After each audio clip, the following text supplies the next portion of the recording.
مجيب لي يا مجيب سائلنا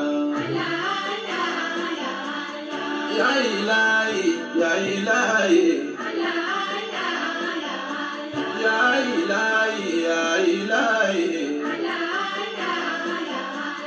يا إلهي يا إلهي يا إله العالمين ọba tó ní mí wá ṣàánú mi wá dúró tì mí o má yẹ̀yẹ́ mi ìwọ ni mo ní mi ò lẹ́nìkan ọ̀rọ̀ ayé mi ó dọ̀wọ́ rẹ mo ké pè ẹ́ jẹ́jẹ́ mo pè ẹ́ kíkan wá dúró tì mí o má yẹ̀yẹ́ mi mo ké pè ẹ́ lọ́sàn o mo pè ẹ́ lóru o ìgbésí ayé mi ó dọ̀wọ́ rẹ mo ké pè ẹ́ nílé mo pè ẹ́ lóde wọlá òbí mi wá ṣàánú mi oore ilé ayé wá fi ṣàánú mi ó jí ní ìgbéyàwó máa wá sí kẹ́ mi ọlọ́run wá ṣàánú wa láyé wá ṣàánú wa lálẹ́kẹ̀ àmà ọlọ́run má dojú tì wá má fìyà jẹ wá wá ṣàánú fún wa ṣìkẹ́ wa láyé àti lálẹ́kẹ̀ àmà àmà tó délé ni o thank God it's another Friday èní ní ọjọ́ Jímọ̀ olóyin olúwa ò bá ṣe ká oníjẹjọ náà ni tá a kà lọ láti last week tó fi di ọjọ́ tèní ọlọ́run a dúpẹ́ a yìn ẹ́ lógo a fi yìn fún ẹ a kí ọlọ́run ẹ̀yẹ wa ẹ̀yẹ ká wọlé bá a ṣe máa ń wọlé a'udhu billahi minash shaitani rrajim bismillahir rahmanir rahim allahumma salli ala sayyidina muhammadin wa ala alihi wa sahbihi wa sallim alhamdulillahi rabbil alamin arrahmanir rahim maliki yawmiddin àmín. Tó a dúpẹ́ fún ọlọ́run a yìn ànábì wa muhammad sallallahu alayhi wa sallam ọlọ́run ọba ìwọ náà la dá ọpẹ́ fún adá ọpẹ́ fún ọlọ́run ọba àgá àgbà ọba tó jẹ́ pé ọwọ́ ò tọ́ ọ láre ọba tó lágbára lórí ohun gbogbo ọba àkọ́kọ́ wal awwalu wal akhiru waz zahiru wal batin ọba àkọ́kọ́ ọba tó jẹ́ pé nǹkan kan ò ṣáájú rẹ̀ wal akhiru òun náà ní ọba ìgbẹ̀yìn ọba tó jẹ́ pé nǹkan kan ò tún ní gbẹ̀yìn rẹ̀ bí wọ́n bá ní aṣíwájú ni ọlọ́run ọba lọ́ba aṣíwájú rẹ̀ bó bá ní ọ̀gá ni ọlọ́run lọ́ba òun ní ọ̀gá fún ọ tó o bá ní wal akhiru ìwọ lọ́wọ́ rẹ̀ yẹn nìkan láti pé àwọn kan ó yẹn rẹ̀ yìn rẹ̀ àwọn tó rò pé wọ́n rẹ̀ yìn rẹ̀ tágbára rẹ̀ bá ká wọn tí wọ́n fẹ́ rẹ̀ yìn wọn ọlọ́run lọ́ba tí ó rẹ̀ yìn títì ẹ̀ náà ó wal awwal wal akhiru waz zahiru tí ò sẹ́ni kankan tó ṣáájú ọlọ́run kò sẹ́ni kankan tí ó rẹ̀ yìn ọlọ́run ò ní bẹ̀rẹ̀ kò sì lópin ọlọ́run kábíyèsí ọlọ́run kò ní bẹ̀rẹ̀ kò lópin nítorí pé gbogbo tó bá ti ní bẹ̀rẹ̀ yóò lópin níjọ́ kan àìní bẹ̀rẹ̀ ọlọ́run kò jẹ́ ó jẹ́ wípé kó wá ní ìparí àbí kó lópin àwọn ọ̀jọ̀gbọ́n tí wọ́n ní làákàyè tí wọ́n ní ọpọlọ tí wọ́n mọ nǹkan calculate wọ́n calculate ẹ̀ láyé century wo lọ́lọ́run tí ń exist kò sẹ́ni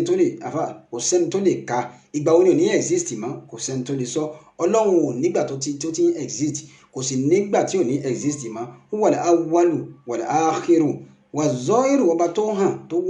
kárí gbogbo ayé kódà kèfèrí ẹni tí ò lọ́pọlọ ó mọ̀ ẹ̀kọ́ ọlọ́run bá ń wà ọlọ́run bẹ̀ àwọn kan wá ní free thinker làwọn àwọn rò pé gbogbo nǹkan náà nature ni òun gan kọ́ ń bọ̀ ló ti ń bọ̀ ọlọ́run ọba wà zọ́ọ̀hìrì ọba tó hàn káàkiri gbogbo ayé wal batin ọba tó sì pamọ́ àwọn ọ̀rọ̀ mẹ́rẹ̀ẹ̀rin yìí tábàdíkà fi sọ̀rọ̀ lẹ́nìí kò ní jẹ́ ká rí ibi tá à ń lọ adébàṣẹ àfilẹ̀ àfi ń kí ọlọ́run náà ni àfi ń yìn lógo a yìn ọlọ́run ọba tó ṣọ́ wa láti ìjẹjọ tó fi di ọjọ́ ti tèní alhamdulilayi wọn ní ọ̀pọ̀lọpọ̀ òjò ló ti rọ̀ tí ilẹ̀ ti mú tó agbé apá ó ṣe é gbé ala ojú ó ṣe é là ala ẹnu ó ṣe é sọ̀rọ̀ imú wa à ń fi mí gbogbo nǹkan lọ́dọ̀ ọlọ́run Allahu akbar à ń jẹ gbogbo ẹ̀ lọ́fẹ̀ẹ́ kábíyèsí akíọ̀ àyìn ológo ọlọ́run ọba àwọn náà ni ọba tó jẹ́ pé ó ju èmi àti ẹ lọ kò sẹ́ni tí ó jù lọ ó ju ọkùnrin lọ ó ju obìnrin lọ ó jọ ọmọdé lọ ó jọ àgbàlagbà lọ akí àyìn ológun lábẹ́ bẹ́ẹ̀ náà àwọn àyìn ànábì wa Muhammad sallallahu alayhi wa sallam ànábì wọn náà ni òun náà ni kúdùà ẹni tó yẹ pé ní kálukú wà ń tẹ̀lé àlékún ìkẹ́ àlékún ìgẹ̀ àlékún ọlọ́lá kó máa bá ànábì wa Muhammad sallallahu alayhi wa sallam waliman salaka maslakahu ila yawmiddin gbogbo àtà tẹ̀lé ojú ọ̀nà tànábì Muhammad sallallahu alayhi gbogbo àtà jẹ́ mùmíní ọlọ́run aláàánú jẹ́ kí àánú rẹ̀ kó máa bá ẹnì kọ̀ọ̀kan wa gbé. Assalamu alaikum wa rahmatullahi ta'ala wa barakatuh akí gbogbo wa àláfíà ọlọ́run àánú ọlọ́run orí ajé ń jẹjá rẹ̀ kó máa bá ẹ̀mí àtẹ̀yìn gbogbo kíbi tẹ́ ẹ bá ti ń gbọ́ ìbílẹ̀ rédíò. bẹ́ẹ̀ ni o lábẹ́ bẹ́ẹ̀ àwọn àfáà wa àwọn òbí wa àwọn tí wọ́n níwọ̀ àdúrà lórí wa àwọn tí ọwọ́ wọn pàdé lára wa tí a fi ń jẹ́ bá a ṣe ń jẹ́ tí wọ́n tá a fi ń jẹ́ èèyàn tó fi ń mọ̀ wá ọlọ́run o àánú rẹ̀ dákun yóò máa bá wọn gbé àtòkú àtàyè wọn wọ́n lè mọ́ni hako àlẹ́yìnà alẹ́ àyà òmìnirun wàlà àmúwàtì láhàwùlà wàlà quwwata illa billahi aliyyil azim. ọ̀tá ilé ìyá ilé bàbá mi wá bí mi borí gbẹ̀mí lékè wá nídìílé ìyá wa fà mí gòkè. adébáṣedélé ní adésílẹ̀ iṣẹ́ wa ìbílẹ̀ rédíò náà TV ìbílẹ̀ rédíò tiwantiwa ìbílẹ̀ rédíò tó kárí gbogbo àgbáláyé láti ìlú London náà ni ẹ̀ka wa ti dé ìlú Cairo tá a wà yìí ọlọ́run aláàánú ọba ọ̀gọ́ akí gbogbo akáàbọ̀ sórí prógrámù wa lẹ́nìí láti lè ṣe wa ìbílẹ̀ rédíò náà TV ní abẹ́ aláṣẹ àti olùdarí àgbà fún iléeṣẹ́ wa ìbílẹ̀ rédíò náà TV ìyá wa ìyá àgbàdàn àánú ọlọ́run oore rẹ̀ àti àmójútó ọlọ́run àti ìṣọ́ ọlọ́run jọ máa bẹ pẹ̀lú ìyá náà àti gbogbo àwọn mọ̀lẹ́bí wọn pátápátá tí bá ṣe ọlá àti tiwọn opportunity wọn àǹfààní wọn là ń lò tá a fi rí ọ̀rọ̀ ọlọ́run láti máa bára wa sọ bó ṣe rí nìyẹn anabi Muhammad sallallahu alayhi wa sallam ó ní man sanna sunnatan hasanatan falahu ajruha wa ajru man amila biha min ghairi an yanqusu min ujuriha ẹni bá fi ojú ọ̀nà kan sílẹ̀ táwọn yẹn sì ń tọ̀ tí wọ́n ń ṣàǹfààní ń bẹ̀ àwọn tí wọ́n ohun tó dá sílẹ̀ yẹn yóò máa gbà ládá àwọn tí wọ́n sì ń tọ̀ tí wọ́n ń ṣàǹfààní ń bẹ̀ àwọn náà máa gbà ládá kan wà ní díkan lọ́wọ́ níwájú ọlọ́run wọn là láìla ìlà nítorí làbí kí ìyàwó náà àánú ọlọ́run jọ máa bá yín gbé o nítorí pé kí ni o ẹja fìyẹn lẹ̀ síbẹ̀ torí àsìkò wa ẹ̀yin èèyàn wa nílé iṣẹ́ wa ìbílẹ̀ rédíò náà TV ìpolówó ọjà àti ìkéde yín ó ṣe pàtàkì o ẹ pè wá ẹ máa bọ̀ kílẹ̀ yín tàkìlẹ̀ dá sílẹ̀ oníṣòwò ni oníṣẹ́ ọwọ́ ni oníṣẹ́ àdáni ni olóṣèlú ni àbẹ́yìn jẹ́fẹ́ máa pírẹsẹ́ǹtì ní iléeṣẹ́ wa ni ẹ kàn sí wa ẹ jọ ìwà ìdarapọ̀ mọ́ wa lórí gbogbo àwọn prógrámù wa tí à ń ṣe lórí Facebook àwọn ń bẹ̀ ìdarapọ̀ mọ́ ìbílẹ̀ rédíò Nàìjíríà ìbílẹ̀ rédíò tiwantiwa ìbílẹ̀ rédíò ní orílẹ̀ Facebook ẹ darapọ̀ mọ́ wa ń bẹ̀ tàbí ní Twitter ẹ lè darapọ̀ mọ́ wa ń bẹ̀ lórí Instagram àwa ń bẹ̀ ní orí YouTube ẹ subscribe sí channel wa ní orí YouTube ẹ darapọ̀ mọ́ àwa ń bẹ̀ ẹ bá wa ń bẹ̀ www.ibileradio.com òní website wa kí lẹ fẹ́ mọ̀ nípa wa ẹ̀yin ẹ search fún kẹ́ ẹ béèrè kẹ́ ẹ kàn sí wa lórí TuneIn Radio ẹ search fún wa kétékété lẹ́ẹ̀ máa gbọ́ wa káàkiri àgbálá ayé info@ibileradio.com òní email tẹ̀lé send message sí wa sí ẹ máa bọ̀ ìtara ṣe ẹ máa bọ̀ bẹ́ẹ̀ ṣe ń wò bọ́ yẹn ẹ máa bá mi share invite àwọn ọ̀rẹ́ yín nọ́mbà tó jẹ́ pé àbúrò nọ́mbà wa tẹ̀lé pé wá sí +44 74 59 35 799 nọ́mbà yẹn náà ní WhatsApp wa ọlọ́run ló dé nígbà tí èso oògùn nítorí gbogbo tọ́lọ́run bá wọn ní aṣòro ó ṣe bíi tọ́lọ́run ò lọ́wọ́ sí adùn ń ṣe bíi tọ́lọ́run lọ́wọ́ sí iléeṣẹ́ ìbílẹ̀ rédíò ọlọ́run ló lọ́wọ́ sí kì í ṣèyàn nígbà tí ìṣòògùn tí ì ṣe ìṣàgbára ọlọ́run lọ́wọ́ sí kì í ṣàwà kàn sí wa ń bẹ̀ nọ́mbà tẹ́ tó lè pè wá sí again +44 74 24 72 8743 tó àwa délé ní o èmi ọmọ yín olólùfẹ́ yín àbúrò yín tẹ́ ti mọ̀ bí ẹni mọ̀ wò ní ní gbogbo ìgbà wọn ní aṣẹ́wọ̀ nìkan èmi nìkan ní o aníṣẹ́wọ̀ nìkan ni mo tún dé bí mo ṣe délé ní o ètò àlẹ́ ìkímà program èmi náà ni Abdulaziz Isiaq Abiola Ìdíàkó 1 ọmọ bíbí wọn ní ìlú Òṣogbo lórúkọ tèmi jẹ́ ọmọ akéwùgbẹ́rú mọ́ kéwùgbẹ̀kọ́ nítorí pé kí ni ẹrú ní ìsìn ni ẹ̀kọ́ kì í sìn àwa gbọ́n bẹ́ẹ̀ bá kéwù fún ilé bẹ́ẹ̀ fún alẹ́ kọ́ ànígbẹ̀kọ́ ẹrú làwọ̀ gbà torí ẹrú ní ìsìn ayé ò sì gbẹrú mọ́ nísìn ìyàwó làwọ̀ gbà nítorí pé kí ni obìnrin lẹ́ fún wa àbíkẹ́ fún wa lówó nítorí pé kí ni o ẹrú ní ìsìn ni ẹ̀kọ́ kì í sìn yàn ọmọ àsọ̀rọ̀ bíi olóko ọmọ àgbà kan òbí mọ́lẹ̀ kó wù àkà bága bá bí malẹ̀ kó wùwà ká púpọ̀ títí ọmọ rẹ̀ jẹ́ ń bẹ́ adébáṣe dé lórí ètò Al-Hikmat program ní ọjọ́ ti tèmi. Thank God it's another Friday thank God it's another Friday ọjọ́ Jímọ̀ tèmi. ẹ̀yìn èèyàn wa à ń bá wa sọ̀rọ̀ ara wa sọ̀rọ̀ ní last week Friday ní ìjẹ́jọ́ à ń bá wa sọ̀rọ̀ ọ̀rọ̀ táwa ń sọ yìí ọ̀rọ̀ tèmi lẹ́ni yóò pín sí méjì ọ̀rọ̀ náà ó pín sí méjì fún ìdí kan tàbí ìkejì ni ó fi pín sí méjì ìdí tó fi pín sí méjì ni wípé ó ní àwọn ọ̀rọ̀ kan tá à ń bára wa sọ láti last tá à ń sọ̀rọ̀ tá a fẹ́ kí gbogbo wọn gbọ́yé a fẹ́ kí gbogbo wọn gbọ́rọ̀ náà yìí nǹkan márùn-ún tí mò ń bá wa kà lọ last week pé àwọn nǹkan márùn-ún téèyàn bá ṣe nínú owó ó mà léwu púpọ̀ téèyàn bá ṣe nínú owó rẹ̀ ó mà léwu púpọ̀ nítorí pé kí ni gbogbo tọ́lọ́run fẹ́ pátápátá ló wà nínú nǹkan márùn-ún Al-Qur'ani tọ́lọ́run sọ fún Ànábì wa Muhammad sallallahu alayhi wa sallam ó ní yadullukum ala da'ikum wa dawa'ikum Qur'ani ni ó mọ̀ ṣe kí ni o òun ni ó mọ̀ sọ àìsàn tí ń ṣe wá fún wa òun ni ó sì máa sọ oògùn tá à ń lò ni ó sì máa sọ fún wa ọlọ́run àsìkò tá a dé yìí gbogbo ẹ̀yin tẹ́ ń gbọ́ wa tẹ́ ń fọ́lọ̀ wa tẹ́ ń tẹ̀lé wa tẹ́ ń gbọ́ ìbílẹ̀ rédíò ọlọ́run aláàánú gbogbo tí ń jẹ́ ìbànújẹ́ nìkọ̀ọ̀kan wa ọlọ́run bá sọ ọ́ dìdùnnú àlùbáríkà náà bí wájú ọlọ́run yóò wá láàyè pé àwàkọ́ là ń ṣe àwọn àgbàlagbà ní sọ̀rọ̀ kì í ṣàwà. mo rí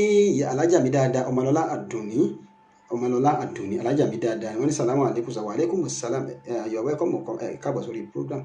à ń ka àwọn nǹkan yẹn fún wa láti last week láti ìjẹ́jọ́ wípé èyí ṣe tó fi jẹ́ wípé àwọn èèyàn wọn ò ṣàkíyèsí àwọn ọ̀rọ̀ yìí àwọn èèyàn wọn ò ṣàkíyèsí afá ń kà lọ nǹkan méjì tó kù mo ti sọ mẹ́ta mẹ́ẹ̀ má sáré sọ méjì yòókù màá wá bọ́ sínú prógráàmù mi nítorí pé gbogbo wa la wò yìí nísìnyí lórí social media ẹ wo àrà táwọn afá ń fira wọn dá ẹ wo nǹkan táwọn fi Islam ó ṣe ẹ wo bá a ṣe ń yẹ̀yẹ́ ara wa ẹ wo bá a ẹ dákun jàmáà talent tó mọ̀ gan talent tó jẹ́ èèyàn Ọlọ́run talent tó lè sọ pé òun fọwọ́ sọ̀yà pé òun jẹ́ èèyàn Ọlọ́run àmọ́ mi ò tí ì bọ́rọ̀ débẹ̀ yẹn ẹ yẹ sáré yanjú nǹkan méjì tí mò ń bá bọ̀ ní last week méjèèjì yẹn tí n bá ti rí yanjú nínú nǹkan márùn yẹn tí n bá ti rí méjèèjì yẹn tó kù tí mo bá ti rí yanjú màá bọ́ sí program wa mo sọ pé program wa yóò pín sí méjì lénìí àwọn alájà wọn ní ẹkú ètò tó akínyìn ẹkú ètò báwo ni sáyẹ̀dọ̀ ló ń ṣe dáadáa lẹ́wà ẹ máa bá wa share ẹ máa pe àwọn èèyàn wa nọ́mbà tẹ̀lé pè mí sí mi ọmọ yín nọ́mbà tẹ̀lé pè mí sí tàbí tẹ̀lé WhatsApp mi sí +2347069678147 àmọ́ ẹ ti kọ́mẹ̀ntì yín àmọ́ ẹ ti gbogbo àwọn nǹkan tẹ́ ẹ bá gbọ́ nípa àwọn nǹkan táwọn sọ àbítẹ́yìn náà àbí àfikún ẹ máa send comment ẹ máa text message ẹ dẹ̀ máa send comment ká máa wò ká máa kásáré kára yóò gbọ́ kí ni ojú tẹ̀yìn náà fi wò nígbà tí àfa ń sọ̀rọ̀ ní ìjẹ́jọ́ à ń bá a lọ wọ́n sọ fún wa pé àwọn nǹkan márùn-ún kan bẹ̀ tó jẹ́ pé bó ti wù kéèyàn ó dàgbà tó bó ti wù kéèyàn ló téèyàn bá ṣerú ẹ̀ nínú ọ̀la owó náà ó parẹ́ bí ó sì parẹ́ òun gan ó di àdánwò fún owó náà tí ó wà náwó fá tagbára òrìṣà ní ká àwọn náà wò pé exaggeration ní kíníkan èyí rẹ ni wọ́n ń wò báwo lọ́mọ tọ́lá ò ṣe rí Allahu Akbar. wẹ́rẹ́wẹ́rẹ́ ọ̀la dúná ọ̀la jìjà pé wípé ó ń bọ̀ wá dáná o ẹ dákun ẹ má ṣe bò ní bọ́jọ́ lájẹ́ óyá. onílà wẹ́rẹ́wẹ́rẹ́ ọ̀la dúná ọ̀la ti gbàgbé wípé ó ń bọ̀ wá dáná o ẹ dákun ẹ má ṣe bò ní bọ́jọ́ lájẹ́. onílà wẹ́rẹ́wẹ́rẹ́ ọ̀la dúná ọ̀la ti gbàgbé wípé ó ń bọ̀ wá dáná o ẹ dákun ẹ má ṣe bò ní bọ́jọ́ lájẹ́. onílà wẹ́rẹ́wẹ́rẹ́ ọ̀la dúná ọ̀la ti gbàgbé wípé ó ń bọ̀ wá dáná o ẹ dákun ẹ má ṣe bò ní bọ́jọ́ lájẹ́. òní ń lọ wẹ́rẹ́wẹ́rẹ́ ẹ̀dá ń dunnú òní dáa fún ọ náà wọn lọ wẹ́rẹ́wẹ́rẹ́ ẹ̀dá wa ń dunnú ó ti gbàgbé wípé òní gan gbàgbé wípé òun bọ̀ wá di àná ẹ má jẹ́ àfọjẹ́ ìníwá má jẹ́ àfibọ́jọ́ lọ́wọ́ ajẹ́ wá sí lónìí wá ṣe fún wa àbáwá Ustaz wa Abdullahi Ojúlárí wá sí ni wọ́n ṣe fún wa ẹ wọ́n nǹkan tá à ń kà fún wa níjẹ̀jọ́ àǹfààní wà máa lákà sún mo fẹ́ parí prógámù yẹn ní kí n bọ́ sínú mi kíákíá wà máa lákà ó ní owó tó o ní sún sọ dáadáa o mọ̀fóònù bí ló fi síwájú ó wá ní ánìdọ̀yà ìkàsọ́rìfì kí àwọn owó rẹ tó o bá ní kó má bàa pọ̀ mọ́ ọ lọ́wọ́ ẹ kárí ẹlòmíì tó dodo sí lẹ́nì tàbí tó ti lówó rí tí ò ní má ẹ wádìí wò kí ni nǹkan tó náà ṣe fọlọ́run kí lè ṣe rẹ̀ ṣé ọlọ́run kan ṣàdédé máa ṣe nǹkan ni ọlọ́run yìí ṣàdédé ṣe nǹkan bí wọ́n sì Yorùbá dẹ̀ sọ pé bí tí ò bá nídìí ẹ̀ṣẹ̀ kì í dédé ṣẹ̀. Kí ni kálukú àtèmi àtẹ̀yin mo sọ fún wa ní last week, check yourself, wo ara rẹ, kí mi náà wúra mi wò. Wa fi anfusikum afala tubsirun. Kùránì sọ fún wa wípé gbogbo tá à ń ṣe yìí o kò ní ìdí káwọn ṣẹ̀ṣẹ̀ wá máa sọ kíníkan láti sánmà kó wá máa jìjà yín lójú. Fi anfusikum, ẹ check ara yín o nínú àárín ara yín, ní environment yín, lẹ́gbẹ̀ẹ́ yín, nínú family yín, lórílẹ̀‐èdè yín. Àwọn examples wà ń bẹ fún yín. Afala tubsirun, tẹ́ bá jẹ́ ní tó wòye, tẹ́ bá jẹ́ ní tó ronú, tẹ́ bá jẹ́ ní tó lè ṣàkíyèsí. Àbá wa ní nǹkan márùn-ún yìí adé tó ẹnìkan jọ ìwọ́n ní sallallahu alaihi wasallam. Àwọn alájà wa kan wọ́n ẹnìkan jọ ìwà lórí program nísìn adé kìíní kan Adépọ̀jù, wọ́n customize orúkọ wọn ni wọ́n kọ bí akẹ́ bá mi kọ́ ní normal Yorùbá dáadáa kí n rí tí mo rí ni pé Adépọ̀jù. Ẹ dákun níbo lẹ ti ń gbọ́ wa o, níbo lẹ ti ń wò wá o, ṣé ọkùnrin mo ń bá sọ̀rọ̀ àbóbìnrin ni wọ́n wà pẹ̀lú wa o. wọ́n ní bless your station and increase the knowledge of all staffs. I always gbádùn all your program. Ẹ ṣé àdúpẹ́, Ọlọ́run bá dúpẹ́ fún yín, Ọlọ́run bá nífẹ̀ẹ́ yín náà. Ibo lẹ ti ń wà, country wo lẹ ti ń wò wá, Adépọ̀jù báyà bàbá wa àbí sister wa ni àbí màmá wa ni. Náà mo sọ pé àwọn nǹkan márùn-ún yìí àfáà wa ni wà múrítẹ́kì bóńsì bìzáàkà ẹni tó bá ṣe nǹkan márùn-ún yóbùlà bìnìkì bá ti Ọlọ́run ní àáfíà jẹ́ àdánwò àpalẹ́kún yóò rí ìgbé adìyẹn náà yóò pè lówó. Ẹ má sọ pé exaggeration ni o, ẹ má sọ pé superstition ni. Ọ̀rọ̀ Ọlọ́run kan ò ní lọ láìṣẹ, ọ̀rọ̀ Ọlọ́run ò ní lọ láìṣẹ, àbíkọ́ Ọlọ́run mọ̀ sọ tó bá ti sọ yóò rí bẹ́ẹ̀. Èyí tọ́lọ́run bá sì fi sílẹ̀ tọ́lọ́run ò bá sọ tó dákẹ́ rahmatan lana, ó fi ṣe àánú fún wa ni pé tí gbogbo ẹ̀ náà làwọn máa sọ pé kẹ́ ẹ má ṣe lè, kẹ́ ẹ má ṣe lè, kẹ́ ẹ má ṣe lè, àbí ẹ ṣe lè, yóò fẹ́ pọ̀ jù fún yín, alákọ̀ọ́kọ́ ń bẹ̀ àfáwọn yòbùlábì ní kíba ẹni náà ó jìyà àwọn mùsítáòjì bóńbì zambi yìí sálíbà ní ìmà ẹni náà wàá ṣe kí ni o, yóò wàá jẹ́ wípé gbogbo tí ń jẹ́ ìdẹ̀ra wọ̀ rẹ̀ Ọlọ́run wàá gbà rẹ̀, Ọlọ́run má gba ìdẹ̀ra rẹ̀ lọ́wọ́ wa, Ọlọ́run má gba ọlá ọwọ́ wa. Gbogbo ẹni tẹ́ ń wò mí, tẹ́ ń gbádùn mi, tẹ́ ń wò wá, ẹ má bá wa share program, ẹ bá wa share program, ẹ bá wa share program, ẹ bá wa share ẹ. tó àwa lẹ́nu ẹ̀ ẹ̀yin yẹn wa wọ́n ní àwọn nǹkan wọ̀nyí o dandan, àwọn nǹkan wọ̀nyí o wọ́n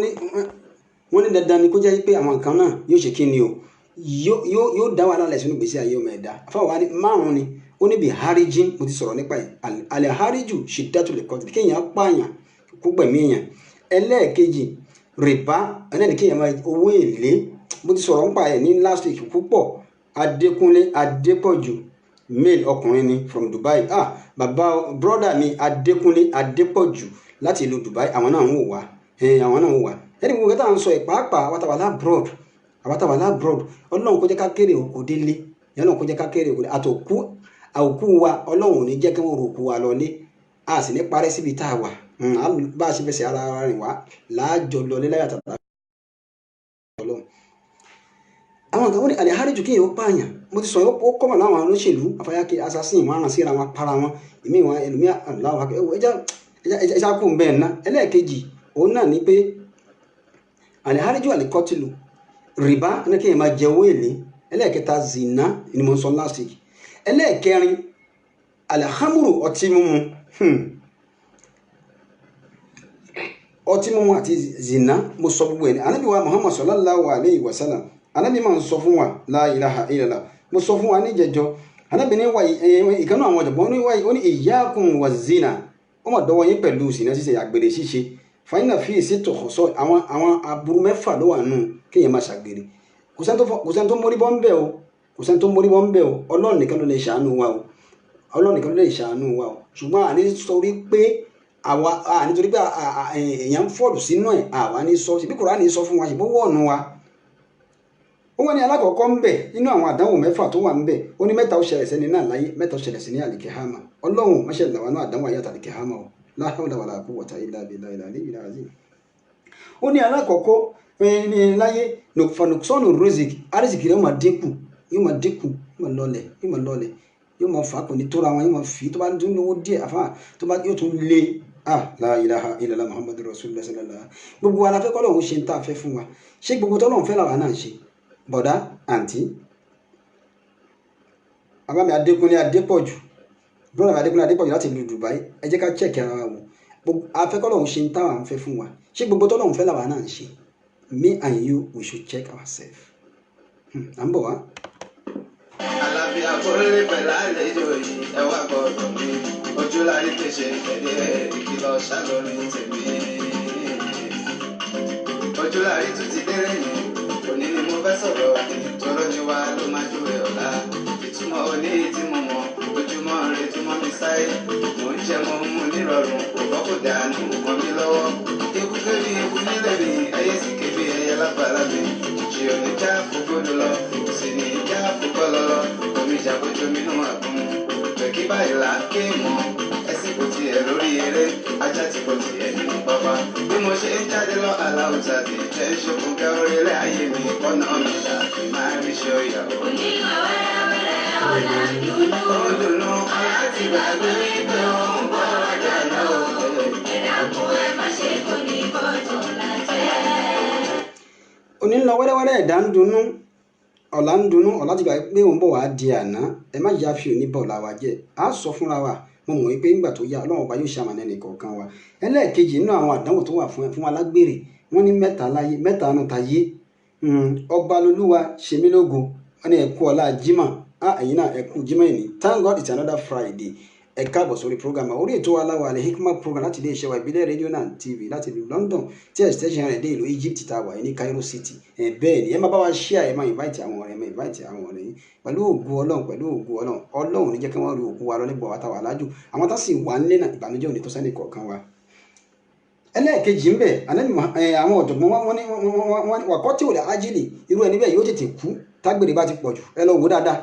tẹ́yìn bá ti fẹ́ràn ṣìnájú àgbèrè ìwọ àti ògbé dúdú lónìí ògbé pupa lọ́la ògbó tiri lọ́túnla kódà lómi ìníyàwó ní ìmọ̀ káàkiri tètè ọ̀wù àwa náà mọ́ o à ń sọ orí social media làwọn àgbáyé náà ń wò wá àwa náà ò ṣe kíni perfect ṣùgbọ́n kódà olóyìnbó sọ wọ́n ní too much of everything is bad ẹ wo àdánwò táwọn kọ́ níbi àgbèrè ṣe ní HIV wà ń bẹ́ẹ̀ gbólórí àwọn oríṣiríṣi àwọn àrùn lóríṣiríṣi ìmí ẹ̀rọmí àyàn lè títí fá gbónú lé rẹ̀ fámìlì rẹ̀ yóò sì dàrú fánukẹ́ ó ní wàkọ́tí ọ̀rọ̀ ajílì ẹni náà tètè kú yóò rí kú ẹ kíákíá tí ò bá rí kú láti fi bẹ́ àrùn kó àrùn àbá àrùn ṣe gẹ̀ẹ́sì àlàáfíà ara rẹ̀ gan ò ní pé nǹkan tó jáde lára rẹ̀ láàrin ìṣẹ́jú márùn-ún ọjọ́ tí ó tó rí kọ́fà rẹ̀ padà kátó wá sọ tó wá ń ṣe lójoojúmọ́ ẹlẹ́ẹ̀kẹta ń bẹ̀ wọ̀sọ̀wádìí lè wájì ẹwà ẹni náà ọlọ́run gba ẹwà lójú ẹ̀ kò ní fáìn dáadáa yóò gbójú ọjọ́ orí rẹ̀ lọ sallallahu alayhi wa sallam tó bá díjọ́ ìgbéda lè kí á mọ àwọn nǹkan mẹ́ta tí ó ṣẹlẹ̀ sẹ́ni náà Allahu akbar allati fil akhirah tó gàdábà ọlọ́run bínú sí ẹni bẹ́ẹ̀ ọlọ́run bínú sí wa o wa shiddatul hisab tọ́lọ́run bá ṣe ìṣirò iṣẹ́ pẹ̀lú ẹ̀ tí ó bá ṣe àkáǹtì àwọn iṣẹ́ níwájú ọlọ́run pẹ̀lú ìbínú yóò lé wọn mú ní mukúmú ọlọ́run mú wa ní mukúmú náà yóò sì wọ inú náà jahannama ọlọmọṣẹwà lọmọ ná ẹ̀rí ẹlẹ́ẹ̀kẹta nìyẹn ẹlẹ́ẹ̀kẹrin ń bẹ láwọn nǹkan tí mo ń kà fún wa ní ìjẹjọ torí ó ní nǹkan tí mo tún fẹ́ tẹnu bọ̀ láàrin bíi afanawa bíi afawa tó tún kù nítorí láwọn nǹkan tí mo tún fẹ́ tẹnu bọ̀ lénìí mo fẹ́ parí prógámù yìí lénìí àbáwá ní nǹkan márùn-ún yìí o kó ṣọ́ra fún mo ti sọ wàhámùrù ẹlẹ́ẹ̀kẹrin ọtí mímu ẹlẹ́ẹ̀karùn hótọ̀ nígbàgbọ́n ní àlẹ́ hótọ̀ nígbà tá a wò ó tàbí lọ́wọ́ àwọn afọ́tà ṣe research ìtumọ̀ tí wọ́n fún pọ̀ àmọ́ ìtumọ̀ tá a nídìí nígbà definition of hótọ̀ òun náà ní pé plan kéèyàn plan káwọn fẹ́ di coup kẹ́ ẹ plan kẹ́lẹ́ fẹ́ dà lóru kẹ́ ẹ plan kẹ́lẹ́ fẹ́ da ìjọ́rú kẹ́ ẹ àmì kí ni Yorùbá ń pè kíní náà gan wọ́n ń pè ní kíní kan kéèyàn gbìmọ̀ àpòpọ̀ láti ṣe nǹkan kan tí ò dáa ẹ pawọ́pọ̀ ẹ fẹ́ dà lóru bí a riot léyìí tí ẹ kò sì lẹ́tọ̀ọ́ àti ṣe ẹ wá dúró tẹ bá ṣe riot tẹ́lẹ̀ fẹ́ dà lóru ẹ wá dúró ẹ̀mí àti dúkìá tí ó lọ sí. àwọn nǹkan wọ̀nyí àwọn olówó mi wá wọ àwọn àspọ́sọ̀ àwọn ọmọ wọn ni ẹ kó àdá dání ẹwà àwọn politician Nàìjíríà wọn ra gbó fún wọn wọn ra ọtí fún wọn wọn ni ká mú àdá dání ká mú bàdá ní kí wọ́n ṣáájú campaign kí wọ́n máa pa àwọn èèyàn lọ láìláì ẹ bá ń bí bọ̀dá gọ́vnà sẹ́nẹ́tọ̀ wa honorable governor ọmọ yín mélòó ló wà ń bẹ̀ ní àwọn náà ìyàwó yín mélòó ló wà ń bẹ̀ la ilaha illallah wọ́n ní ajá mọ́ máa tiẹ̀ fún lọ́mú ó máa ti odò ọ̀yá kì mọ́lẹ̀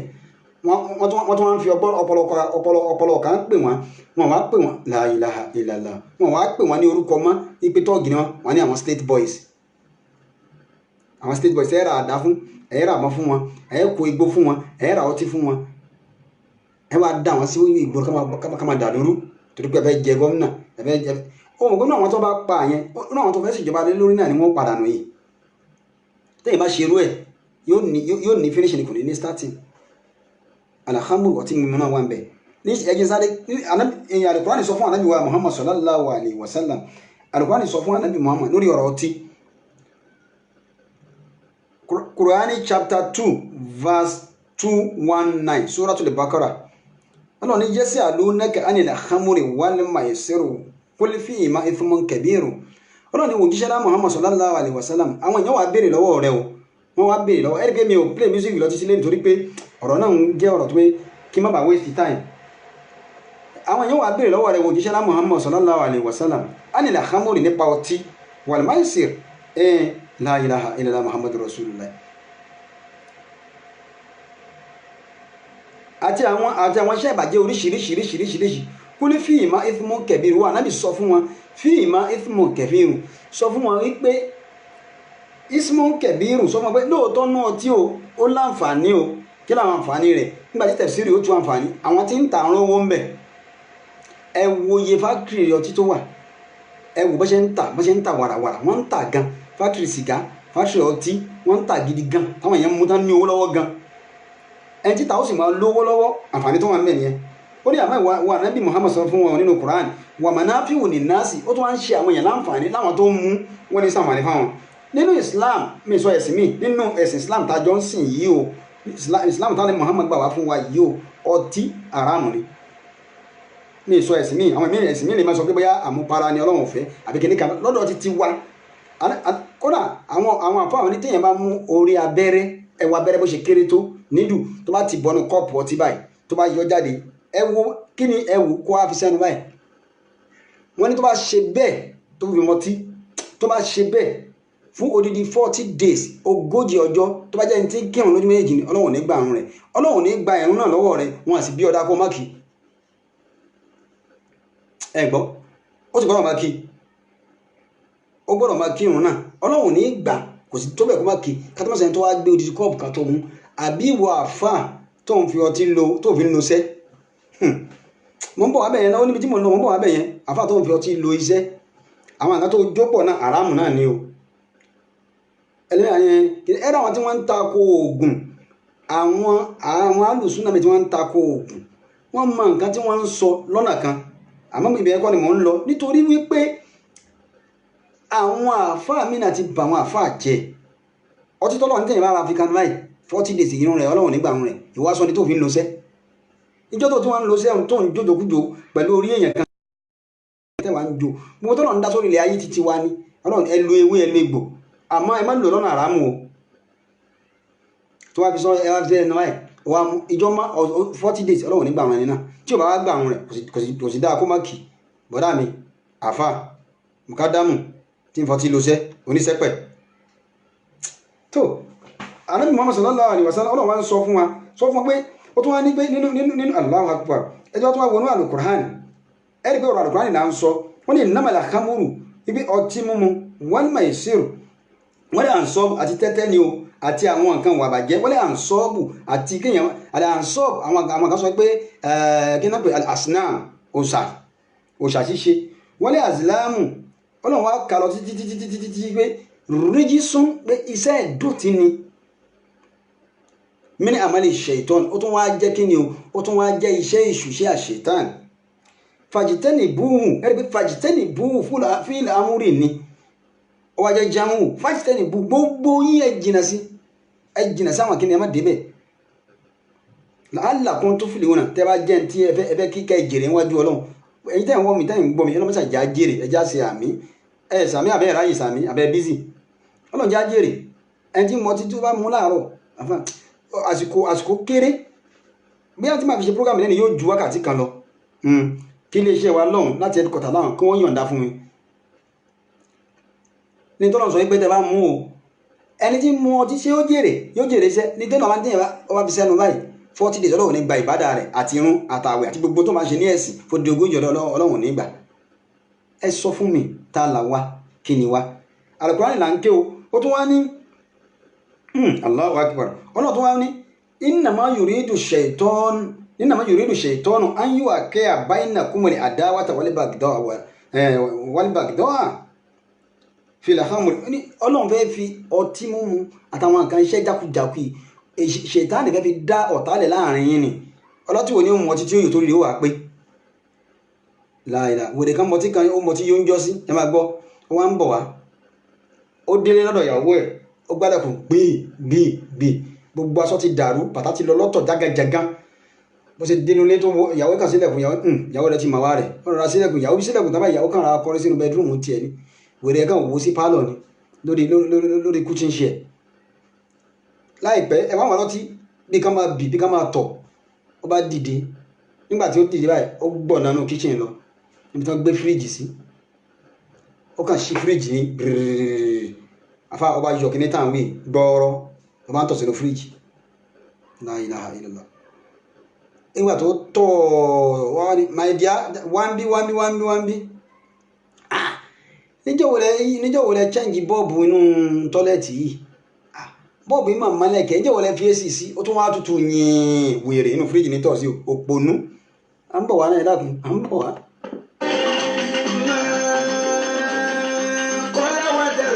Kékeré lọ̀rọ̀ mi ṣùgbọ́n àǹfààní ẹ̀ tó bí gan. Orí bọ́ọ̀rọ̀ balẹ̀ afọ́bí ibà. Àwọn àgbà ti sọ̀rọ̀ wọn kòwé jọ kì í lọ. Ẹ wá gbọ́ mi. Ìkanra ò sí ọ̀dà lápò. Pẹ̀lẹ́kùtù àti fura. Lábí ń rọ́kọ̀ ilé ọ̀pẹ pẹ̀lẹ́pẹ̀lẹ́ dọ́wọ́ rẹ̀ ọ̀rẹ́ wa. Bó bá fi ti báyọ̀dà lápò. Ó lè yọ ní títà ní ríran. Ṣùgbọ́n bó bá fẹ́ dá padà síbẹ̀ kó bá kọjá ó tún géèdì lọ́wọ́. Ọ̀dọ́kùnrin ọ̀dọ́bìnrin ẹnu lóra yín nílòkulò. Tẹ́ ń fara ń ṣiṣẹ́kúṣe ọjọ́ òní ló ń tọ̀ mí jẹ. ẹ̀yin náà ń gbọ́. dúró lójijì ó sì fẹ́ dọ́lọ́rọ́ ọ̀sọ̀ gbọ́ngàn sọ́ra fóònù ọ̀làdé tán. báyà bá kú tán níṣẹ́jú ẹ tí gbogbo ọmọ fi ẹlẹ̀ sáyé lọ. bó pẹ́ títí tó bá fàyè sílẹ̀ ta ni ó jogún owó tó kọjọ ronú rẹ̀ wò kò fèsì sí ọ̀yà. Nínú wẹ́rẹ́wẹ́rẹ́ ọ̀la ọ̀nà ọ̀la ti gbà pé wípé ó ń bọ̀. La ilaha illallah. tó ẹ̀yin èèyàn ẹ máa gbọ́ ọ̀run táwọn táwọn tí Kùránì sọ fún wa Al-Kùránì ò ṣe yí padà ọ̀rọ̀ gbogbo mùsùlùmí dandan ní kó gba Al-Kùránì gbọ́ bẹ́ẹ̀ bá ní kàtà sọ ẹnu wárùn ó ń sọ fọlọ́run pẹ́nu ọlọ́run nù nìyẹn ó fẹ́ takọ̀ ọ̀rọ̀ ọlọ́run ni tó rọrọ̀ Al-Kùránì là ń sọ yìí àti àdìs Ànábì wa Muhammad sallallahu alayhi wa sallam. ó ní Allahu akbar wọ́n yẹ sùdùkún an zikrillahi lójú ọ̀nà tọ́lọ́run ọtí mú yóò gbé ikú mbẹ́ ọpọlọ yóò ní pé ọmọlúwàbí wà dídàkudà wà á ń sọ láti kódà irun yín gan jága Allahu akbar Allahu akbar Allahu fàhálà tún mọ̀ tán ọlọ́run níṣẹ́ àti wọ́ọ̀nù yín ni tọ́nà bá fi àjẹ́ ẹlòmíì wà sọ wípé ọlọ́run dé ọlọ́run ṣé mi ti sọ fún yín ni ṣé mi ti wọ́ọ̀nù yín ni wọ́n ní ogun àsọtẹ́lẹ̀ kì í parọ́ èyí tó bá gbọ́n torí pé kógun ó tó dé yóò ti máa wọ́ lọ́n tiẹ̀ nígbà tó ní làákà pé àwọn ò ní sáré bí àwọn yòókù ogun ń bọ̀ lóṣù tí ń bọ̀ bí abẹ́sẹ̀ ń sọ̀rọ̀ lẹ́nìí yóò àwọn lọ wẹ́rẹ́wẹ́rẹ́ ṣọ́nà ò ti wọ́ọ̀nù wa ni. La ilaha illallah Muhammadu Rasulullah sallallahu alaihi wasallam.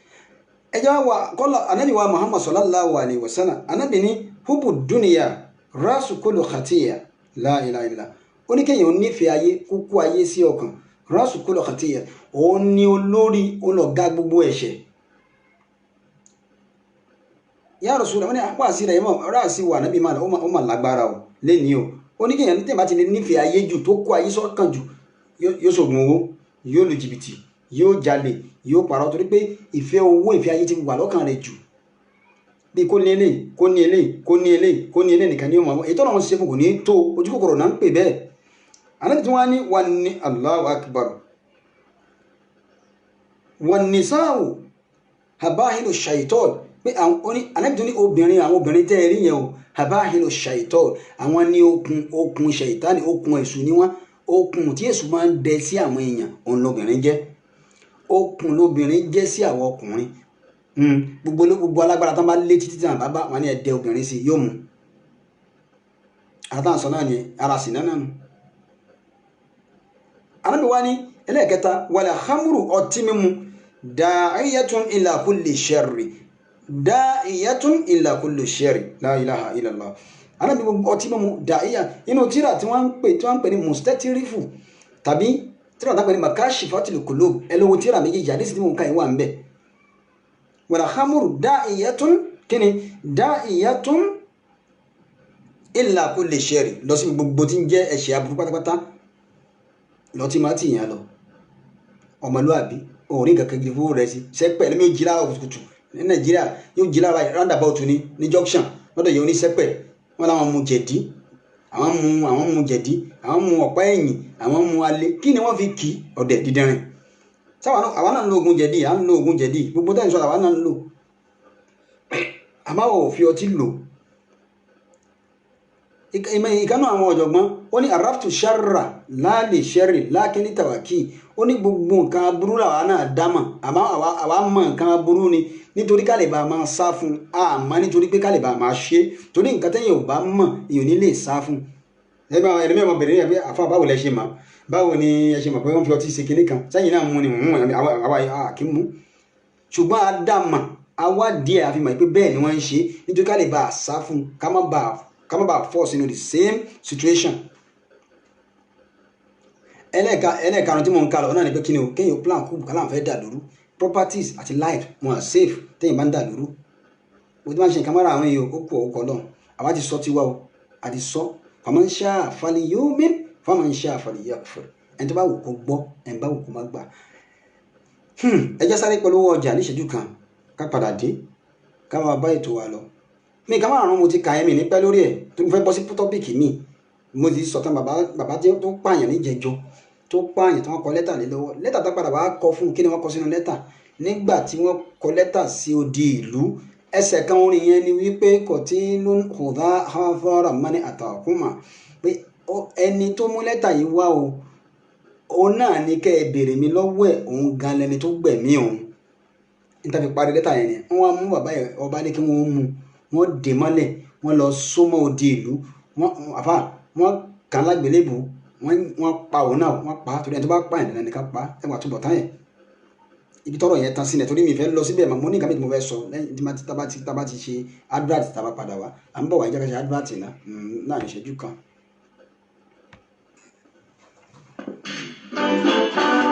gbogbo olórí ilé ilẹ̀ yìí àti lókè òkun akó àmójúbà iléeṣẹ́ tó bójú létà bá a ti ṣe ìwé ìrìnnà láti orílẹ̀-èdè kan síbòmíì iléeṣẹ́ Asisat Travel and Tour orílẹ̀-èdè mọ́.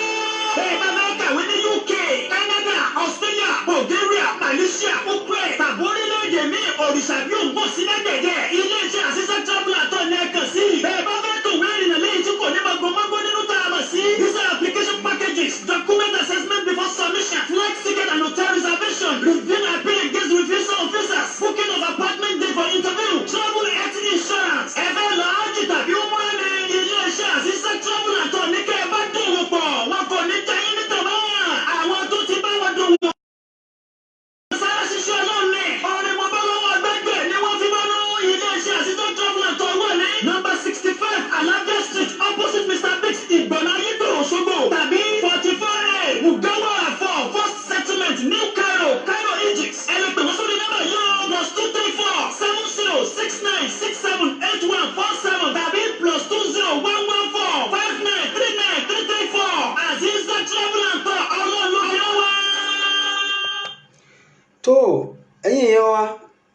ẹ káàbọ̀ padà ẹ wo a rí i pé àwọn oríṣiríṣi ọ̀rọ̀ kan lọ lórí social media lórí àwọn àfà táwọn kan sọ àwọn kan ní àwọn alálùsùn náà àwọn kan lálù kínní kan àwọn kan ní tọ̀ríkà àwọn kan ní súfì ẹ dákun gbogbo jàmá ṣe bí islam kan náà là ń ṣe bí islam kan náà là jọ ń ṣe ọ̀rọ̀ yìí ó jẹ́ nǹkan tó touch mi púpọ̀ pẹ̀lú oríṣiríṣi kan tó ń ṣẹlẹ̀ láàrin àwọn mùsùlùmí pàápàá àwọn àfà ṣe lórí láyà tí ó wà gbé píṣọ àfà ẹgbẹ́ rẹ̀ síta tí ó mọ̀ ṣe kí ni o tí ó mọ̀ fi hàn ayé pé lágbájá ń ṣẹbọ lágbájá ń lu jìbìtì lágbájá ń ṣe kinní kan ẹ má ṣì mí gbọ́ o ní ò sí àwọn àfáà tí ń ṣe o torí pé ẹrú ẹyọ kan òun ni mú ní gbogbo ẹrú gbogbo àwọn tá à ń sọ̀rọ̀ yà àbáfẹ́ alukurani sọ fún anabi wa Muhammad sallallahu alayhi wa sallam alukurani ni la tuzakku anfusakum huwa a'lamu bimani ittaka Al-Qur'an ní la tuzakku anfusakum ẹ má fọra yín mọ́ ẹ má wò pé ẹ wà sincere sincerity rẹ̀ gan ò sure tá la wá ó wà alámọ̀ bí mà ní ìtakọ̀ Ọlọ́run nìkan ló mọ ẹni tó ṣe kí ni o òun ló mọ ẹni tí ó ń bẹ̀rù Ọlọ́run tọ́pìkì tí mo fẹ́ bẹ̀rẹ̀ yìí òun ni pé Allahu Akbar who is the man of God ta lẹni Ọlọ́run ẹ dákun láti ilé iṣẹ́ wa ìbílẹ̀ rédíò náà TV orí ètò Al-Hikmat program láwa ẹ bá mi kọ tọ́pìkì náà síta who is the man of God ta lẹni Ọlọ́run gan ṣáàfà lẹni Ọlọ́run ni ṣọ́mọ kíw ni ṣé wà ní Ọlọ́run ni ṣáwọn aráàlú ni ṣọ́mọ àjọ ni ṣé pásítọ̀ ni ṣé ìmáàmù ni ṣáwọn jàmáà ni ta lẹni Ọlọ́run gan ṣáwọn alárúbáwá ni èèyàn dúdú ni who is the man of God ta lẹni Ọlọ́run ṣé wọ ni ṣé mi ni Al-Qur'an ni máa sọ fún wa pé la tuzakku anfusakum pé gbogbo yín pátápátá la tuzakku anfusakum ẹ má fọra yín má pé wà sincere o ẹ má sọ pé sincere o ìgbangba tiẹ̀ làwa gbangba tiẹ̀ lèyàn ń wò gbogbo ẹnikẹ́ni tó bá sì ìdí báyìí tó bá ń wò tó bá bẹ̀rẹ̀ tí ń wò di onídìí ọ̀pọ̀lọpọ̀ àwọn èèyàn náà wà lẹ́yìn táwọn òdi tiẹ̀ náà o la tuzakku anfusakum wa a'lamu biman ittaqa ẹ gbọ́dọ̀ sọ pé ẹ̀yin lẹ dáa jù ẹ̀yin lẹ mọ́ jù Ọlọ́run ní èmi ni mo mẹ́ni tó páyà mi jù Al-Qur'an tó sọ fún ànábì Muhammad sallallahu alaihi wasallam ní innama yakhsha Allahu min ibadihi al-ulama àwọn tẹ́mi Ọlọ́run páyà jù tí Ọlọ́run sì àtúpọ̀ Ọlọ́run páyà wọn yakhsha Allahu yáṣà mí tí Ọlọ́run páyà àwọn tí Ọlọ́run bá fún lápọ̀nlé jù tọ́lọ́run mọ̀ pé mo fún wọn lápọ̀nlé mo mọ̀ wọn léèyàn min ibadihi inú àwọn ẹrúsùn èmi Ọlọ́run al-ulama àwọn àfáà ni kí ló dé gbogbo ẹ̀yin àfáà wa tí wọ́n ń dárúkọ yín tí wọ́n ń bú yín tí wọ́n ń gbé fọ́tò yín síta mo mọ̀ pé ọ̀pọ̀lọpọ̀ míì lè má gbọ́ mi pẹ̀lú ẹ̀yin tẹ́ ń gbọ́ mi bá share program ẹ máa share ẹ invite àwọn ọ̀rẹ́ yẹn join wọn darapọ̀ mọ́ wa ẹ̀yin Al-Hikmat program láti lè ṣe ìbílẹ̀ rédíò náà TV náà là ń gbọ́ la ilaha Ànábì wa Muhammad sallallahu alaihi wasallam Ànábì Allahu Akbar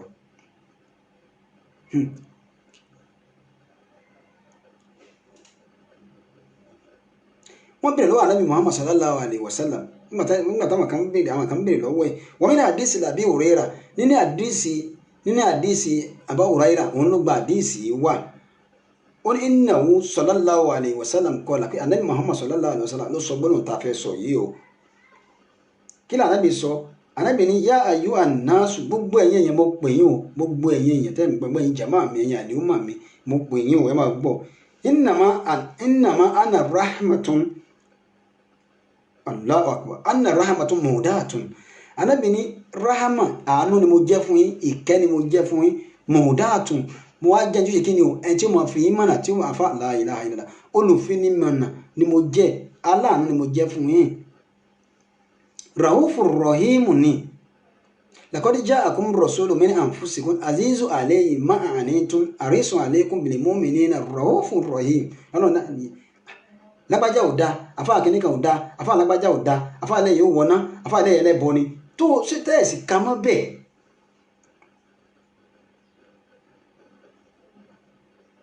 lágbájá ẹlẹ́bọ lágbájá ní kíníkan lágbájá lọ ní Ṣàngó téèyàn ò sì ká mọ́ bẹ́ẹ̀ ládùúgbò tá a sọ ní Islam tó pọ̀ yìí. ẹ má ṣì mí gbọ́ o àwọn àfa mi wà tó ń ṣe tí kọ̀rọ̀ wọn ò dáa ó kùn wọ́n kọ́ lọ́hùn tí wọ́n ń sọ nǹkan míì níta tí wọ́n wá ń fi inú wọn tí wọ́n fi ń ṣe nǹkan míì tí wọ́n ń sọ níta kò jọ tí wọ́n ń ṣe nínú ó kù wọ́n ọkọ̀ lọ́hùn Ọlọ́run rí wọn. Raufur Rahim ni Ànábì sọ Ànábì ní Raufur Rahim àánú ni mo jẹ́ fún yín mọ̀ọ́dàtún olùfin ní mọ̀nà àyè ṣe agbájá ẹlẹ́bọ ni yóò wọ̀ná àfa kẹ́ni yóò wọ̀ná àfa àgbá yóò wọ̀ná àfa àgbá ṣé iná alẹ́ yín ni ṣé wọ́n lọ dáná lẹ̀ ni. La ilaha illallah Muhammadur Rasulullah ìmọ̀ àmọ́ tó nínú nǹkan táwọn àfáà náà kọ wà yín tẹ́ kọ́ náà ní ẹ dákun ìkànnì ọ̀jọ̀gbọ́n àwọn àfáà àwọn ọ̀jọ̀gbọ́n wọ́n ní la yakmulu alimu fi makamil ilmi hatta yubtala bi arba'i àfáà kò ní jẹ́ àfáà láyé ẹ dákun mọ́ orí tí ká bá mi kọ́ tọ́pìkì yẹn láti ọ̀dọ̀ wa lọ́hùn who is the man of God ta ni ẹni Ọlọ́run ta lè yan Ọlọ́run sọkùnrin ni àbúbìnrin lágbájá wọ̀ná kìnìkan wọ̀ná kìnìkan wọ̀gbá kìnìkan ó sì kìnìkan ẹjọ́ torí Ọlọ́run ṣé náà lè wá ni àdínù yusra wala usra ẹ̀sìn ó simple gan ó rọrùn Ọlọ́run mú ẹ̀sìn lé fún wa la ikraha fi ddin ṣùgbọ́n ń pa mí ọ̀pọ̀lọpọ̀ àwọn àfáà míì náà wọ́n jẹ́ kéèyàn lẹ́nu bàbá wa kan ṣe wá sí tí mo gbọ́ ọ̀rọ̀ wọn wọ́n ní ọ̀pọ̀lọpọ̀ àwọn míì kan àwọn ti fọ̀rọ̀ sọ́ta lẹ́nu ẹ̀wọ́n táwọn àbí sọ mọ̀ọ́dàtún rahmatun mọ̀ọ́dàtún aláàánú Ọlọ́run ni mo jẹ́ fún yín mọ̀ọ́dàtún láti wá fi yín mọ̀nà síbi ọ̀rọ̀ tó dáa àbáwọn láyé ẹ̀kúmúlò áàlì ẹnìkan ò ní já àfáà pé lágbájá àfáà ní táwọn náwó sí fíìmà kọ́mìlà ilimi pé lágbájá yìí o èèyàn ni àfáà tó lọ́n àtàlẹ́ Muhammad ni àtà yóò tálà bẹ àrùbá àbí kọ́ lọ́n fi nǹkan mẹ́rin dáhùn yóò rí àdánwò mẹ́rin la ilaha illallah Muhammadu rasulullah sallallahu alayhi wa sallam yóò rí àdánwò mẹ́rin gbogbo ẹ̀yìn àfáà tán gbé fọ́tò wá jáde tán pariwo àtọ́gbọ́dọ̀ kéde àwọn àgbàlagbà nílẹ̀ Yorùbá láwọn àtọ́gbà àwọn àfáà ni àwọn ìmáàmù ni àwọn èmi ò ní dárúkọ àfáà kankan èyí ní dọ́rọ́kọ̀ bá gan tọ́pìkì mi who is the man of God ṣe èyí tẹ́ ń bú wọn tẹ́ ń gbé fọ́tò yẹn jáde pé lágbájá ni ẹlẹ́bọ lágbájá lẹ́lẹ́bọ lágbájá ni aláìdá afálágbájá oníṣàngó afálágbájá oníjìbìtì afálágbájá ní kíní kan ní tẹ́ẹ̀lì kọ̀nfàmù inna ba'da zonni ithmun ní Kùránì wípé apá kan nínú àbá dídá kéèyàn máa dábàá pé lágbájá kíní kan ni tí ó dẹ̀ ṣúọ̀ fún ẹ ismun ẹ̀ṣẹ̀ ní Kùránì lọ ṣe bí àjọ tí bá jọ kéwù ni Kùránì tá a kà yìí ẹ jẹ́ kájọ wo Kùránì tí ò bá yí wa ká béèrè kí ló dé tó yẹ pé èyí tó le kankan nínú ọ̀rọ̀ ànábì tó le kankan ní ọ̀rọ̀ ẹ̀sìn lẹ́mọ̀ tẹnumọ́ àwọn yóò sá fún wa látúnṣà kú àǹfùsà kò ní Kùránì ẹ má fọ̀rọ̀ ayé mọ́ o wà lámù bí mà ní ìtakọ̀ èmi mọ̀ mọ́ bẹ́ẹ̀ la ilaha illallah ẹ máa bá wa share program wa ẹ máa invite àwọn ọ̀rẹ́ yín ẹ ó ṣe ní ọjọ́ mẹ́jọ lónìí màá tó continue program yìí nítorí pé wọ́n ní ẹni ọ̀rọ̀ bá ń dùn àìfọ̀rọ̀ lọ afáwọn oníkùránì àwọn náà wọ́n ń sọ̀rọ̀ wọ́n ṣe program lórí ọ̀rọ̀ yìí ọ̀pọ̀lọpọ̀ àwọn afáwọn ṣe lórí social media kí ló dé kí la ṣe tá a bára wa sọ̀rọ̀ al-ittihadu sabilul quwwa gbogbo ṣe bí mùsùlùmí ni wá kùránì kan lájọ ní ìrun wákàtí 5 lájọ ń kí àwẹ̀ kan lájọ ń gbà kíbùlà kan lájọ ń dojúkọ Ọlọ́run ọ̀kan ni ànábì ọ̀kan ni kí ni problem wa tẹ́lẹ̀ ẹ̀fọ́ àbá tiẹ̀ ní ẹbọ lẹ́rù tó lẹ́bọ lẹ́rù tẹ́ ẹni àfa tó bá lẹ́bọ lẹ́rù ayé ti yàtọ̀ fóònù wa mẹ́sẹ̀gì wa ká ṣèwádìí la ilaha illallah Muhammadu rasulullah sallallahu alaihi wasallam alukurani ni in ja'akum fasiqun bin naba'in fatabayyanu ntí Ọlọ́run bá gbọ́ nǹkan tí àwọn information tẹ́ bá gbọ́ àwọn oríṣiríṣi ìmọ̀ràn tẹ́ bá gbọ́ wá fún yín tẹ́ gbọ́ àwọn information kan fatabayyanu ẹ wádìí ẹ verify dáadáa ká tó gbẹ̀yàn sáyé ká verify dáadáa ẹni ọ̀rọ̀ bá ń dùn àyífọ̀ ọ̀rọ̀ lọ ọ̀rọ̀ náà ń ká mi lára púpọ̀ kí ló dé la yakmulul alim tálẹ́ni Ọlọ́run ẹgbẹ́ ẹ̀yìn àfáà wa tá ń bú tá ń sọ̀rọ̀ lágbàjá ẹ̀mí ìdárúkọ àfáà kan ìta akéde kọ́ wa ní pé la yakmulul alim fi makamil ilmi ẹni kankan ò ní dúró sí ipò lágbàjá pé àfáà ni lágbàjá èèyàn Ọlọ́run ni ata yubtala bi arba àfi kó rí àdánwò mẹ́rin kọ́lọ̀ ń dánwò àfi ká dánwò pẹ̀lú àdánwò mẹ́rin alákọ̀ọ́kọ́ ń bẹ̀ shamatatul a'dai láìláìlá àwọn ọ̀tá rẹ̀ wà pọ̀ àwọn enemy of progress tẹ́bálà fún alágbájá ilé yóò dá tàwọn ò dá ẹ̀ ń bí fọ́tò wọn jáde ẹ̀ ń ṣe kékeré kan jáde ẹ̀ ń ṣe gbá jáde ẹ̀ fáwọ́ iná ẹni náà tẹ́kùn wọn sí ládùúgbò kan tá a sọ tó pọ̀ ní ìsìlámù yìí ẹ má ṣe ní gbọ́ àwọn àfáà mi náà wà tí wọ́n dá tó jẹ́ pé àwọn àfáà àwọn onímọ̀ fún ọtí lóògùn àwọn onímọ̀ ṣiṣẹ́ àwọn àfáà àwọn onímọ̀ gé orí èèyàn àwọn ni ó máa fi nǹkan èèyàn ṣe oògùn àwọn ni ó máa ṣiṣẹ́ bọ tí ó máa gbẹ́bọ gbogbo ẹ̀ ó wà náà àwọn àfáà mi ní òsì o ó wà àmọ́ o ẹni kálukú Ọlọ́run ní kọ̀rọ̀ yín kálukú Ọlọ́run ní kọ̀rọ̀ yín kálukú Shamatatul A'dai ọ̀tọ̀ pọ̀ fún àfáà bẹ́ẹ̀ táyé ó máa pariwo rẹ̀ káàkiri kéèyàn tó lè di àfáà lọ́jà àfáà ni Shamatatul A'dai ọ̀tá rẹ̀ ó pọ̀ yóò láwọn ọ̀tá lóríṣiríṣiríṣiríṣi nínú ẹ̀sìn yóò lọ́ta níbi iṣẹ́ yóò lọ́ta ní agboolé yóò lọ́ta torí pé kí ni ẹni tọ́lọ́ wà pẹ̀lú ni ẹlẹ́ẹ̀kejì wọ́n malamatul asdikoi àwọn tó wọ́n jẹ́ ọ̀rẹ́ rẹ̀ àwọn tó jẹ́ age-mate ẹ̀ àwọn ọ̀rẹ́ àwọn ẹgbẹ́ wọn malama wọ́n wà máa bú wọ́n máa sọ̀rọ̀ ṣó nìkan ni ọ̀pọ̀lọpọ̀ tí ń ṣe àwọn ẹlòmíì níbi ìlara ni èmi ìsọpá nìkan ló mọ́ mi ìsọpá nìkan ló mọ́ mi ìsọpá nìkan ni ò mọ́ àmọ́ lọ́wọ́ mẹ́ni tó mọ́ o who is the man of talent ọlọ́run wọ́n malamatul asdikoi ẹlẹ́ẹ̀kejì malamatul asdikoi inú àdánwò tí àfáà náà ó rí malamatul asdikoi inú àdánwò tí ó rí àwọn ọ̀rẹ́ rẹ̀ àwọn ẹgbẹ́ rẹ̀ àwọn ọ̀rẹ́ nínú fámìlì nínú ẹbí nínú ọ̀rẹ́ nínú ara wọn wà máa bú wọn sọ̀rọ̀ sí ẹlẹ́ẹ̀kẹta wàtọ́ àánú johal àwọn aláìmọ̀kan tó wọn wà máa yọnu sí aláìmọ̀kan àwọn tí wọn máa ní ta ní fún la ilaha illallah àwọn wàtọ́ àánú johal àwọn aláìmọ̀kan wọn máa sọ̀rọ̀ sí ẹlẹ́ẹ̀kẹrin wà wúsídìrì ulama àwọn àfa ẹgbẹ́ rẹ̀ náà wọ́n tún wà máa ṣèkéta rẹ̀ ẹ wá dúró àdáwò tí wọ́n ní àwọn àfa ọ́fíìsì àwọn àfa nǹkan tẹ́lẹ̀ ọ́fíìsì kí látọ̀ lè pèyàn láàfà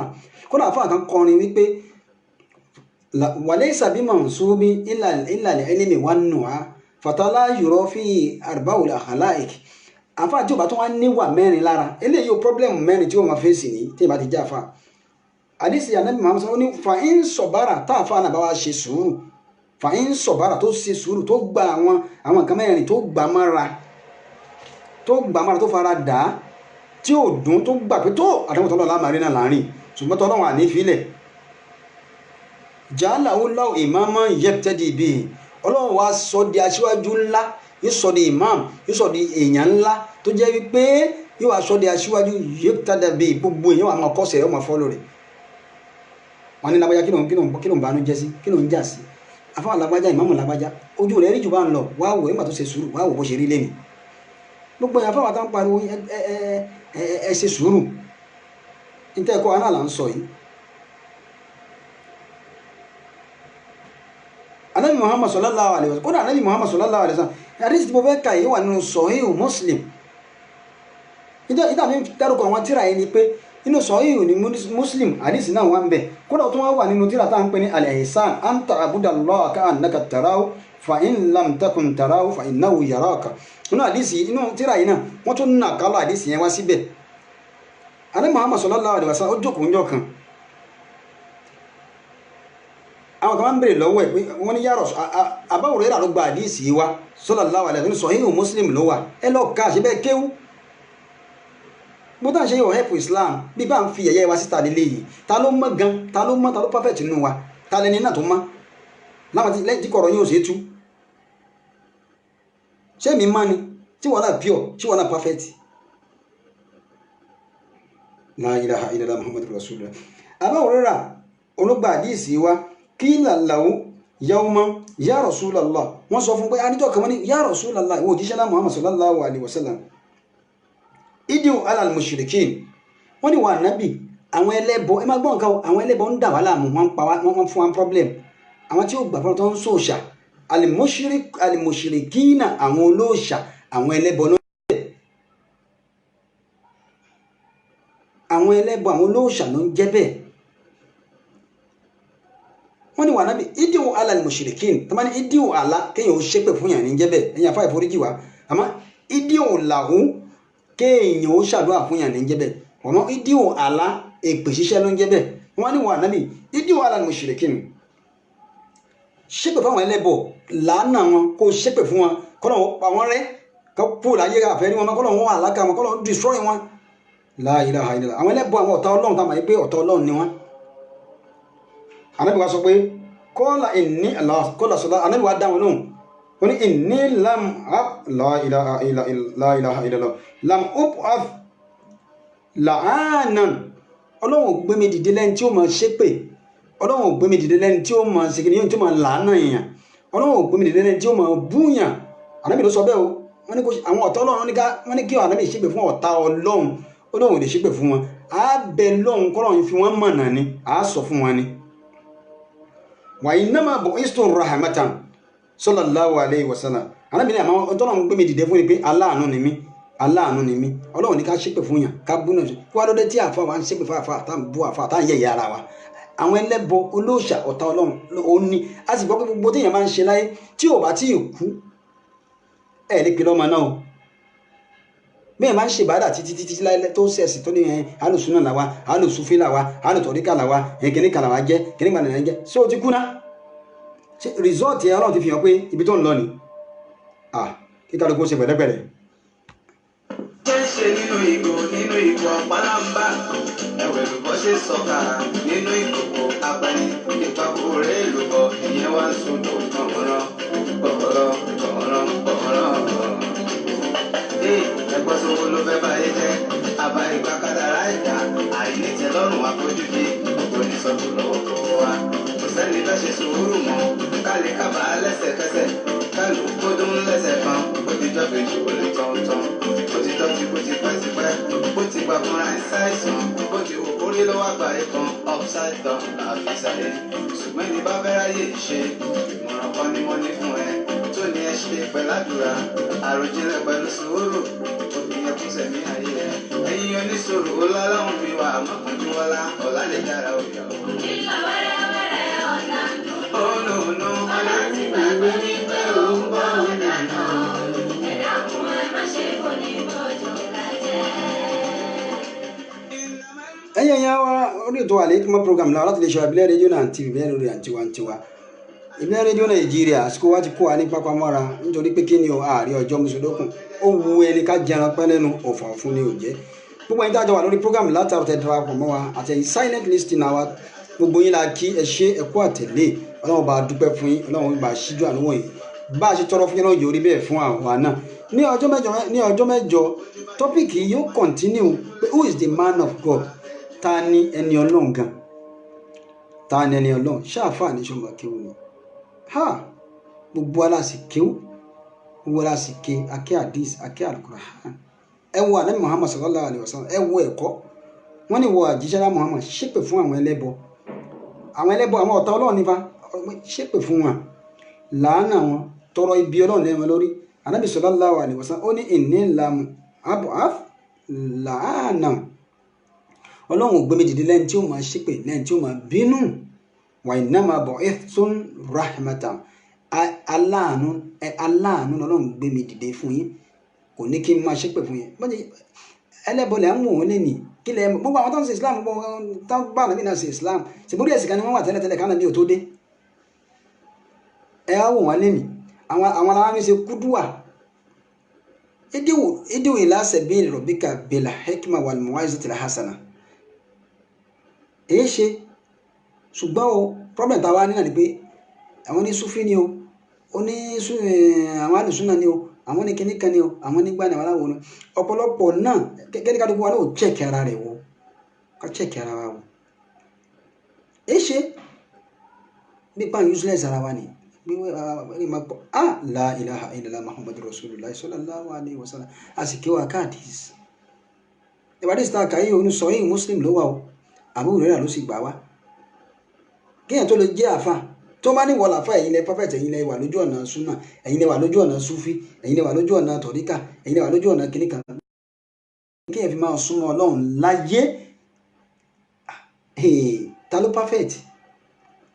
ta ló dáa ṣáà tí òkúlé lórí ni àwọn fún àwọn ẹlẹ́sìn míì láàyè láti máa sọ̀rọ̀ sí wa nítorí pé kí ni o la ilaha illallah muhammadu rasulullah tó ẹ̀yin yẹn wá a máa fàsìkò ìdágbére díẹ̀díẹ̀ nítorí àsìkò wa ẹwà díìsì tánà Muhammad kà fún wa o ẹwà díìsì náà o àfàkàn ẹlẹ́bọ ni kíní kan lágbájá ni kíní kan ìwọ̀ná ṣé náà lè yín ni la ilaha illallah muhammadu rasulullah sallallahu alaihi wasallam tó olúwa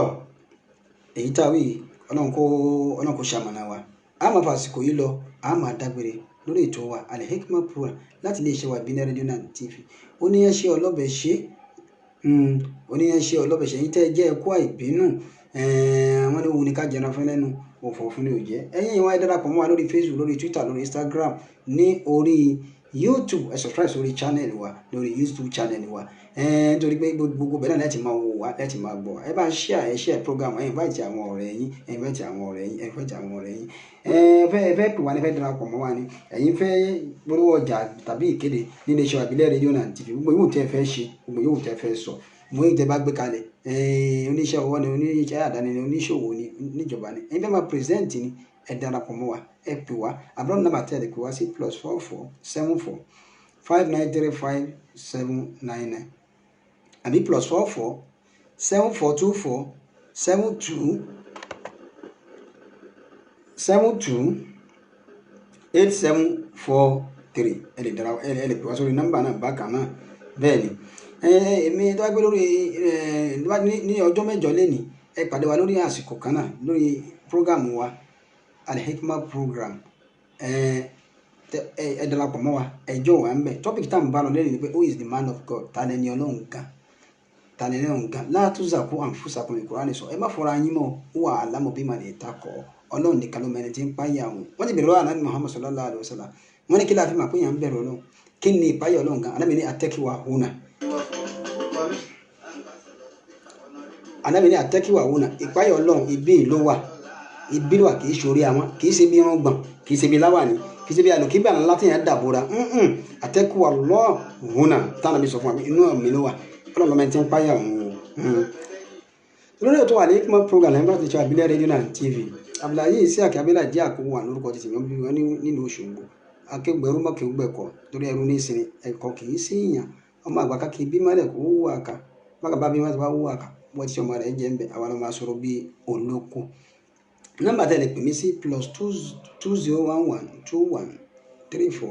+201121349434 tàbí kẹ́ WhatsApp mi sí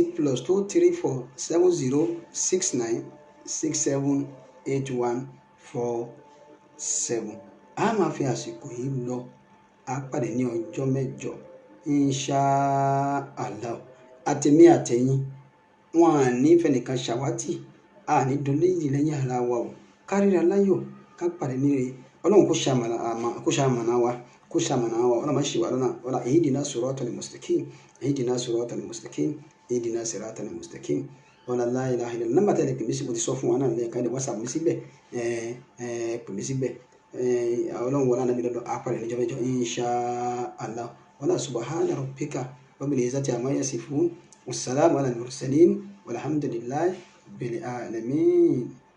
ma'as salam.